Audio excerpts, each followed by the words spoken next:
Niki, y tenemos diariamente toda una catarata de publicaciones a través en Twitter, en X. En X, porque cambió el nombre. Sobre distintas agresiones, comentarios. Sí, relacionados a la política, y también hubo likes a cosas XXX. Sí, a ver, hablando de el presidente de la Nación, que no es poco, ¿no es cierto? Ahora vamos a repasar algunas de esas publicaciones de las cuales el presidente Javier Milei le dio likes y generó una polémica durante toda esta semana. A mí me gusta porque no solo políticos hablan de este tema, y no solo periodistas también, sino que venía para acá y estaba escuchando una conferencia de prensa de María Becerra, que estaba mencionando algunos espectáculos que va a dar, y ella habló de Lali, dijo que la apoyaba y dijo: me parece que Javier Milei, que es el presidente, tiene temas más importantes y tiene que gastar su tiempo en otras cosas y no en poner 400 likes a publicaciones de Twitter. Bueno, entonces veremos una guerra abierta contra María Becerra en las próximas horas. Sí, ahora vamos a repasar algunas de esas publicaciones que dio el presidente Javier Milei. Bueno, acá al margen de todo fue tremenda la entrevista a Gerardo Morales y vemos allí ¿qué es? ¿Un ciervo? Un ciervito, bueno, uno que tiene cuernos. Algo con cuernos, bien, ¿eh? Esto haciendo referencia a un suceso que pasó en Jujuy. A ver, vamos a ver la otra, vamos a pasarla rápido, cosa de no. Traductor, bueno, traductor es un troll, es una persona que opera como troll, que ahora tiene un cargo dentro de la comunicación presidencial, cobra más de 2 palos. Mucho, mucho cobra. Sí. Es santafesino. Sí. Es hijo de un dirigente que ocupó cargos en el Ministerio de Seguridad durante la época de Perotti y pegó ahora este laburo, bueno, y que retuitea el presidente, mintió. Mirá cómo estamos, si hasta Marcelo Longobardi dice que el país de Milei no tiene destino. Y él pone tremendo pelotudo Tongobardi, ¿no? A Longobardi, ¿no es cierto? Que es un exponente de la derecha argentina, si los hay. Sí, bueno, no pero puedo decir que de izquierda, no puedo decir que el pueblo obrero. No, para nada, pero bueno, evidentemente no le gusta lo que está diciendo Longobardi. Esto fue me gusteado por Javier Milei también. A ver, ¿qué otra cosa tenemos más? Bueno, esto fue la que me parece más delicada, que tiene que ver ahí con una imagen sexual. ¿Qué dice? En La Nación Más se están, le están dando amor al gobernador de Chubut, Torres. Bueno, y ahí está Majul, el pelado Trebuch, Majul, Rossi, Feynman, y ahí lo vemos a Torres. Vamos a analizar ahora en un panel que trajimos unos invitados, unos amigos que vinieron, y amigas, que vinieron a compartir un rato 50 minutos. No puedes decir amigues, Está prohibido. No, está prohibido. Amigues no. Está prohibido, amigues no con una multa, no soy como el traductor que puede afrontar una multa en este momento. Por favor, no estamos para esos trotes. Ni siquiera una multa por estacionamiento medido que tengo que pagar. No hay plata, Fabri, así que por favor hay que evitar todo ese tipo de acontecimientos. Perdón, me olvidaba. Sí. Vamos a escuchar ahora, porque a partir de esta última publicación que pusimos recién, hay le preguntaron a Adorni, que es el vocero presidencial en una de las conferencias de prensa, que por qué había likeado una imagen tremenda como la que acabamos de ver. Y desvió un poco el tema. Se hizo el sota. Sí. Se hizo el sota. Vamos a ver el video. Likeado por el presidente, defenestrando directamente y tratando de menor y sufriendo una violencia al gobernador de Chubut. Gracias. Bueno, la verdad es que me cuesta opinar sobre cosas que no vi. De todas maneras... Lo puedo mostrar ahora, es un segundito, lo podés ver y analizar. Me acerco para que lo veas.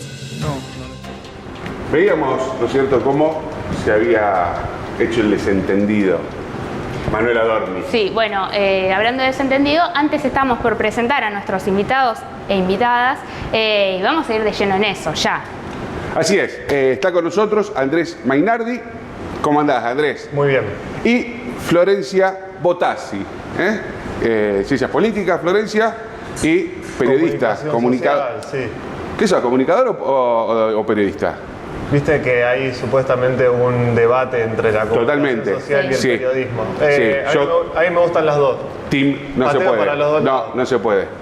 Tenés que elegir o sea, no uno. podés ser de Central y de Newell al mismo tiempo, pero no podés ser de comunicación y de periodista porque hay una rivalidad no se puede. épica. Bueno, sí, entonces, es imposible. Por ahora elijo el periodismo. Bien ahí, team nuestro. Bueno, Andrés, Florencia, ¿qué reflexiones tienen ustedes acerca de lo que viene publicando de forma masiva el presidente Javier Milei? Mirá, para mí hay una postura del presidente que está más afianzado en querer tener razón que gobernar. Y eso es lo que sucede en las redes sociales. Las redes sociales están hechas para tener razón. Es decir, para juntar likes, y a la hora de juntar esos likes, el presidente está empeñado y está buscando que la razón por la cual él gobierna sea más importante que su gobierno.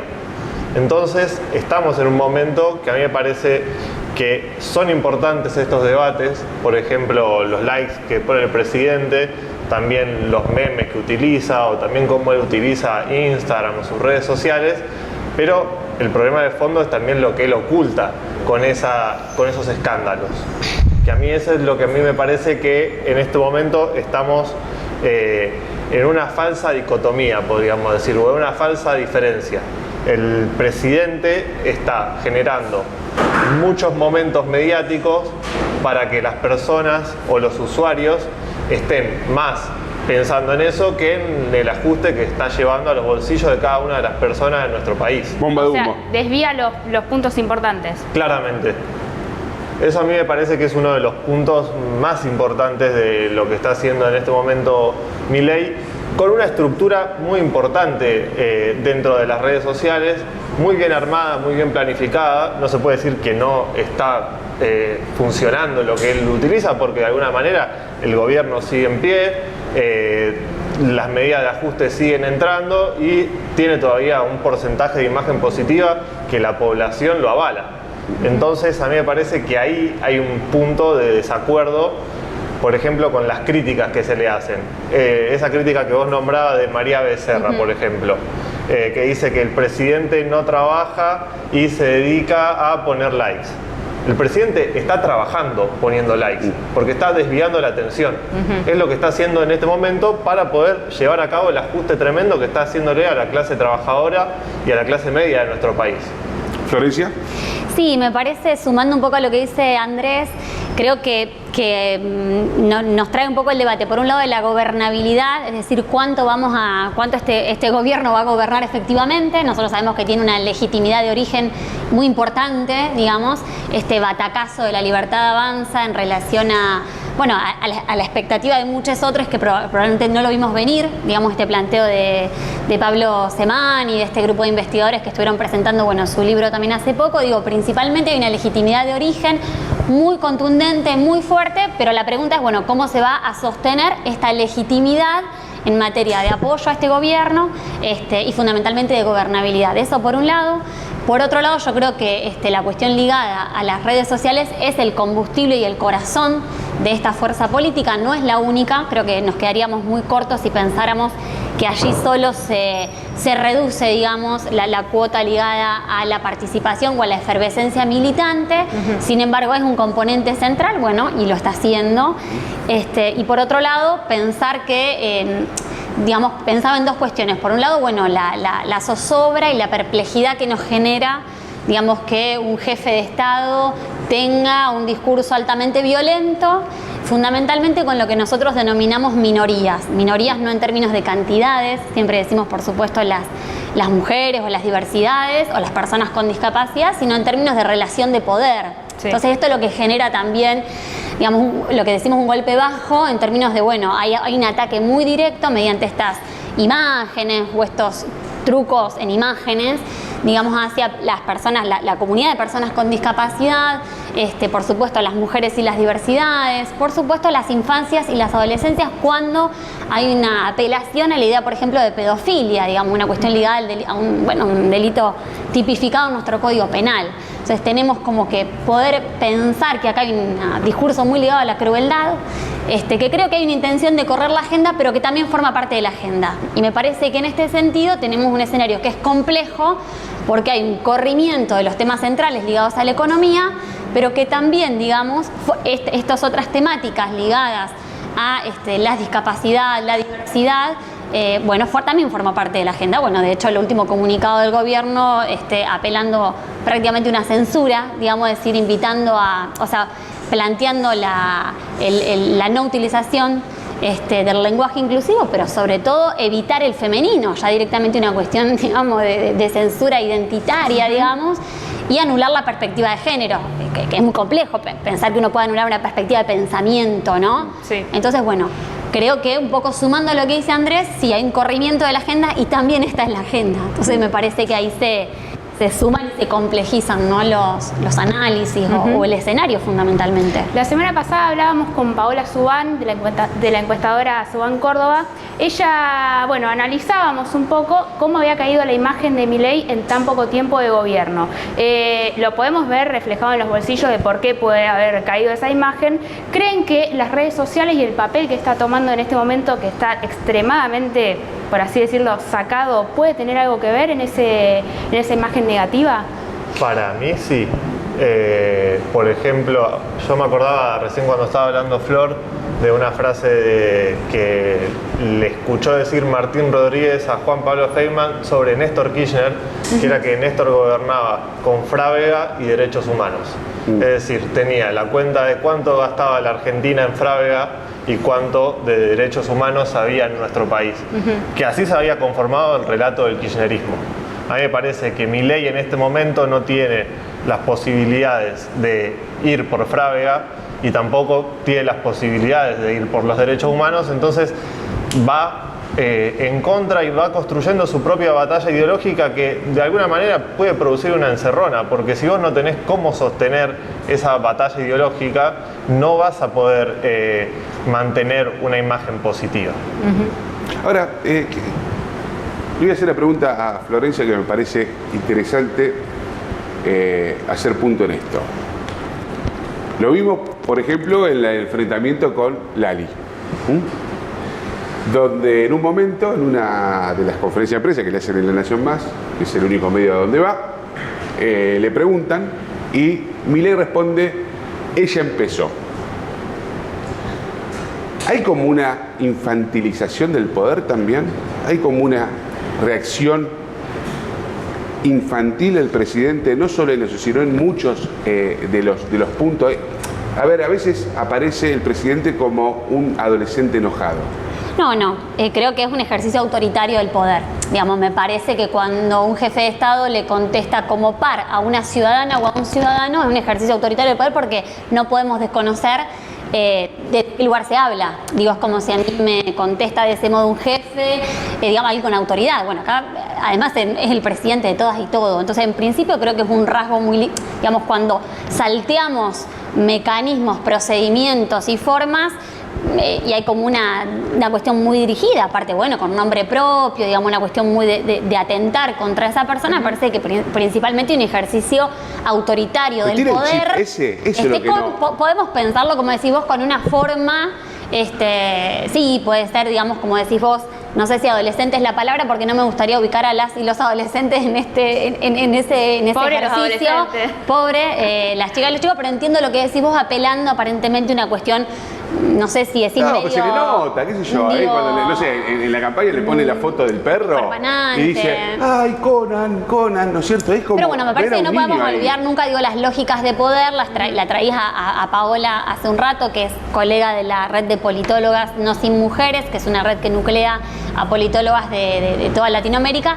Y bueno, ella trabaja muchísimo estos temas, fundamentalmente la recolección de datos y demás, pero bueno, la preocupación, y acá sí desde una voz colectiva lo digo, tiene que ver con, bueno, la anulación de cualquier tipo de consenso.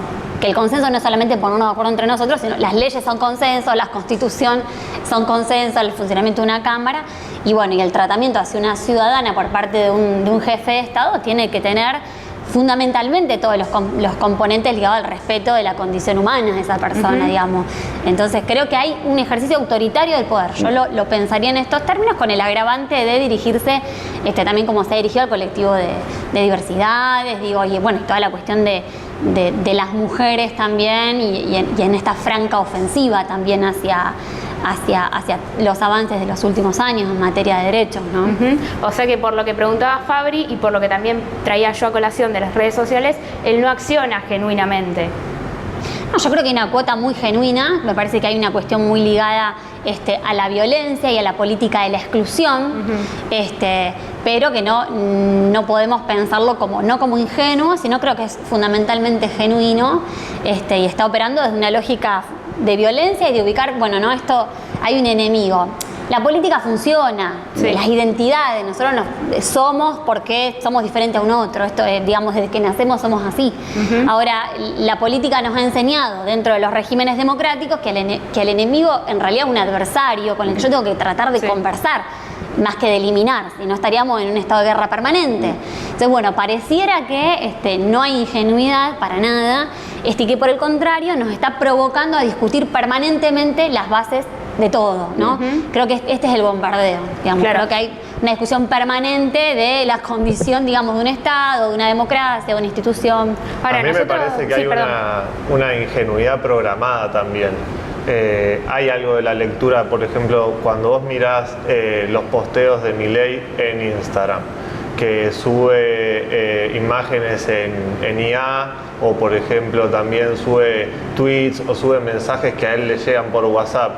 Cuando ves la comunicación oficial de un presidente, la cuenta oficial del presidente, y la comparás, por ejemplo, con la de Alberto Fernández o con otros políticos que están en escena en este momento, uno nota que ahí hay como un formato que tiene que ver con lo que se postea, es decir, capturas de pantallas, imágenes mal hechas, que también engañan y de alguna manera transforman y performan la realidad hacia lo que uno ve. Uno cree que, por ejemplo, Milei está publicando esos posteos, esas capturas de pantallas de Twitter o esas imágenes IA, pero también está pensado.